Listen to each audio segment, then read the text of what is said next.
마음이 무척 어렵고 분노가 치밀어 오릅니다. 자기 아내는 구약을 다 외운다고 했던 무도한 자, 그에게 안수하며 기도했던 대형교회 목사들, 그러했던 자가 국민을 향하여 총구를 겨누고 자신의 권력을 무력으로 지키려고 했던 그 행동들, 그리고 그 행동을 옹호하는 세력들, 그리고 그들을 끌어내려야 한다고 외치는 시민들의 모습들, 그 모든 모습들이 하나로 합쳐져 울분과 분노로 차곡하게 쌓여 있습니다. 그런 가운데 말씀을 준비하고 나누는 것은 쉬운 일은 아니었지만 우리는 예수를 통해 이 시대를 한번 살펴보았으면 좋겠습니다. 성경은 예수의 탄생 자체가 권력자 헤롯을 두렵게 만들었다라고 이야기합니다. 그러나 예수의 공생이야말로 그 자체로 권력자들, 무력자들을 벌벌 떨게 만든 사건이었다는 것을 우리는 기억해야 합니다. 예수는 가는 곳마다 그곳에 존재하는 약자들의 호흡을 이해하기 시작했습니다. 예수는 가는 곳마다 약자들의 살아가는 삶의 밑바닥을 경험하기 시작했습니다. 그 자신도 몫으로, 석궁으로 살았기에 그의 삶도 결코 순탄하지 않았지만 세상에는 예수 자신보다 더 비참한 삶을 살았던 사람들이 많았다는 것을 예수는 깨닫게 됩니다. 예수는 세상에서 정말 다양한 모습의 고통을 당하는 사람들을 만납니다. 그리고 그 고통을 오롯이 함께 져야만 하는 그 가족들을 만납니다. 그리고 그 고통에 깊이 공감할 수밖에 없는 사람들을 만납니다. 그리고 그들을 이해하게 되고 그들을 살리는 일에 매진하게 됩니다. 그런데 이 일이 얼마나 어려웠겠습니까? 얼마나 힘이 들었겠습니까?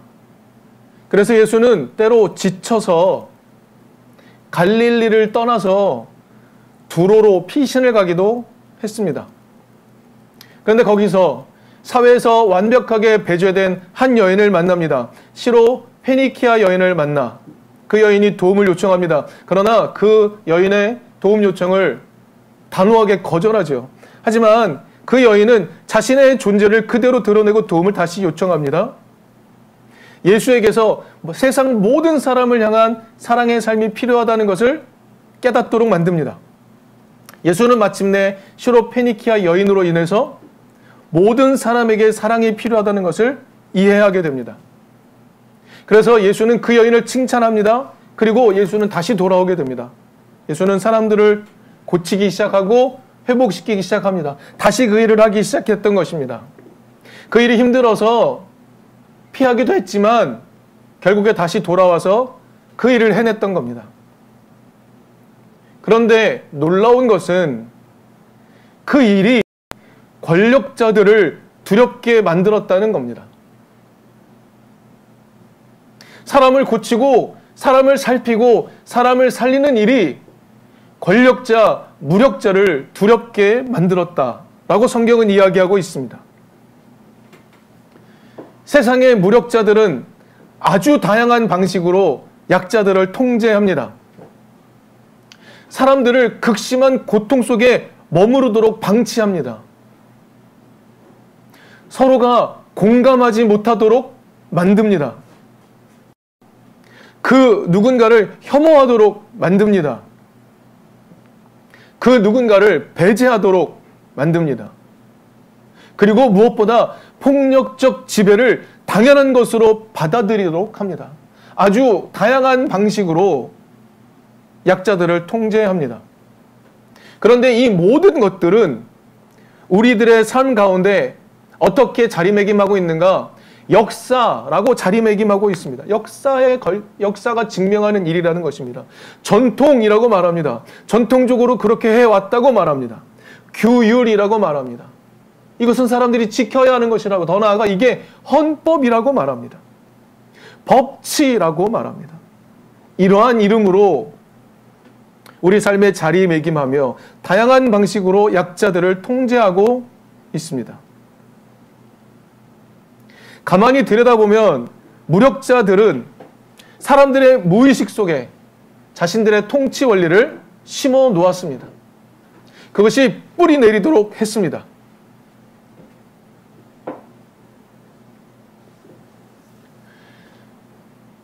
이러한 모습에 대해 예수는 어떻게 반응하셨습니까?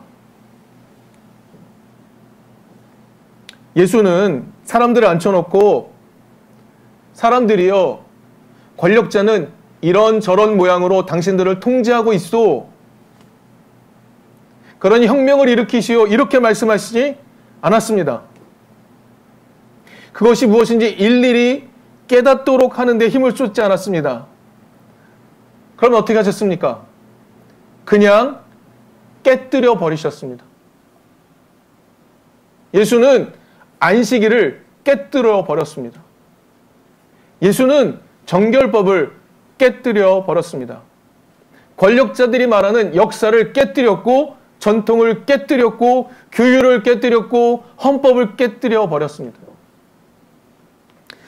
예수는 잘못되어 있는 것이 무엇인지를 우리의 피부로 느끼도록 하셨고, 그것을 넘어서도록 하기 위해 예수는 어떻게 살아야 하는지 보여주셨던 겁니다. 예수는 사람들에게 하나님 나라가 어떤 것인지 경험하게 했습니다. 하나님께서 약자였던 아브라함을 친구라고 부르신 사건을 구약성경은 기록하고 있습니다. 예수는 요한복음을 통하여 우리를 친구라고 부르십니다. 친구인 우리들을 그의 삶의 자리로 초대하십니다. 그리고 말과 행동으로 사랑을 보여주셨습니다. 그런데 놀라운 것, 이 일들이 무력자들을 두렵게 만들었다는 것입니다. 사람을 고치고 살리는 일이 권력자들을 두렵게 만들었고, 우리를 친구라고 부르시며 말과 행동으로 사랑을 보여주시며 세상이 가지고 있는 그 무력자들이 심어놓은 그 악한 통치 방식들을 그냥 깨뜨려 버리는 것, 축제로 깨뜨려 버리는 것, 그것들을 보여주셨는데 그것들이 무력자들을 두렵게 만들었다는 것입니다. 이 모든 일이 예수의 오심에 관한 진정한 의미입니다. 사랑으로 가득 찬 예수의 모든 삶, 그것은 무력자들을 두렵게 만들었습니다. 그리고 예수는 오늘 예수의 길을 따르겠다고 나선 우리들에게도 사랑의 삶으로 무력자들에게 도전하라 말씀하십니다. 돌아보면 기독교뿐만이 아니라 세상의 모든 역사는 예수가 말한 하나님 나라의 작동 방식을 조금씩 제도화해 왔다는 것을 우리는 알 수 있습니다. 아무리 약한 국민이라 할지라도 그 국민이 세상의 주인이 되는 민주주의라는 제도를 조금씩 세워왔습니다. 그러는 동안에 무력자들의 폭력에 온몸으로 맞서느라 많은 사람들이 마치 예수처럼 목숨을 잃기도 했습니다. 하지만 그런 피땀 흘린 노력 있었지만 여전히 완전한 제도를 만들어내지는 못했다는 것을 오늘 우리는 확인하고 있습니다. 우리의 선거를 생각해 봅시다. 무도한 자가 사람들의 욕망을 부추겨서 마침내 권력자의 자리에 올라갈 수도 있다는 것을 우리는 경험했습니다. 이번 주에 일어난 내란을 봅시다. 무도한 자가 그 권력을 휘두르면 지금까지 쌓아왔던 상식이 단번에 완전히 무너져 내릴 수 있다는 것, 우리는 경험했습니다. 돌아보면 우리는 이 일을 수시로 경험하고 있습니다. 하지만 그때마다 우리는 누군가의 뿌려진 피를 의지해가며 조금씩 회복하고 있습니다.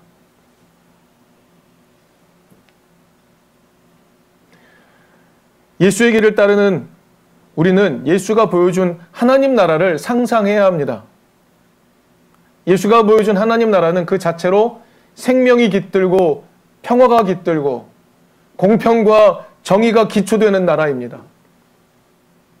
하지만 그 나라가 완벽하게 왔던 순간은 한 번도 없습니다. 그러나 동시에 그 나라가 완벽하게 올 것이다 라는 것을 믿고 기다리며 사랑 가운데 살아가는 예수를 따르는 사람들로 인해서 그 나라는 조금씩 다가오고 있습니다. 바로 이것이 대림절을 보내는 기본적인 태도입니다. 사랑하는 이든교회 교우 여러분, 하나님 나라를 가져오는 예수를 기다리는 것, 그것은 욕망과 폭력의 나라를 끌어내리는 시도와 함께 갑니다. 대림은 무력하게 기다리는 것이 아닙니다.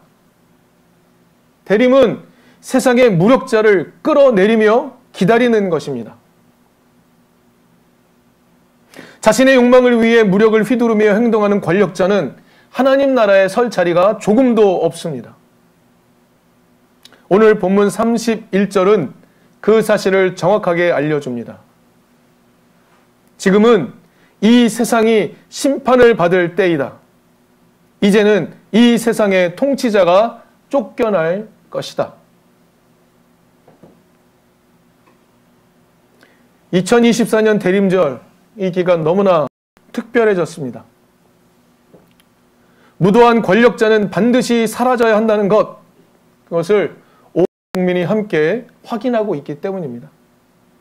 그리고 기독인은 예수가 가져오는 하나님 나라야말로 삶의 가장 중요한 토대가 된다는 것을 확인하고 있기 때문입니다.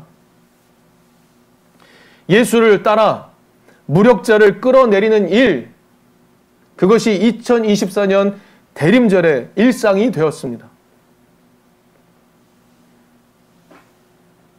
지금 우리는 윤석열이라는 이름으로 드러나는 이 세상의 온갖 욕망의 민낯을 확인하고 있습니다.